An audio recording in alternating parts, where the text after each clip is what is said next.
பாருங்க, இலவச நிகழ்ச்சி எல்லாம் வாங்கி குடிக்கிறாங்க. கிரிவல பாதையில் திருவண்ணாமலை கிரிவல பாதையில் இந்த மாதிரி வரும்போது கொடுப்பாங்க. ஆனால் இது வந்து காசு, இது மோர் கேட்டு குடிங்க. இது பாருங்க, இந்த காசு கேட்குறாங்க பாருங்க. இது இலவசம் நினச்சி குடிச்சிட்டு போகிறாங்க, இலவசம் நினச்சி குடிச்சிட்டு போகிறாங்க. ஆனால் இப்போ வந்து காசு இது ஃபர்ஸ்டே சொல்றது கிடையாது. கேட்குறாங்க ஏமா இங்க வருமா, நீ ஃபர்ஸ்டே காசு சொல்ல வேண்டியதானே, ஏன் சொல்ல மாட்டீங்க? அதெல்லாம் சொல்ல மாட்டாங்க.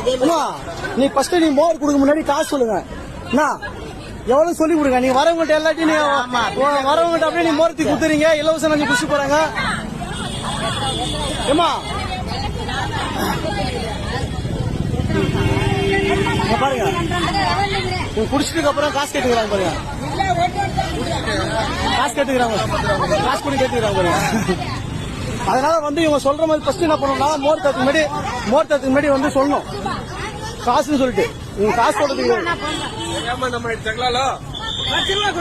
காசுன்னு சொல்றது கிடையாது. காசு அப்புறம் கொடுத்ததுக்கு அப்புறம் காசு கேட்கறாங்க. அதனால வந்து நீங்க திருவண்ணாமலை வர பக்தர்களுக்கு முக்கிய செய்தி, மோர் கொடுத்தாங்கன்னா வந்து நீங்க வந்து அவங்கள்ட்ட கேளுங்க, காசான்னு சொல்லி கேட்டு குடிங்க, தப்பு இல்லை. ஆனா அவங்க கொடுத்துட்டு உடனே நீங்க இலவசம் நினைச்சு குடிச்சிட்டு போறீங்க, அப்புறம் இது மாதிரி வாக்குவாதம் பண்ணிக்கிறாங்க பாருங்க. ஓம் நம சிவாய.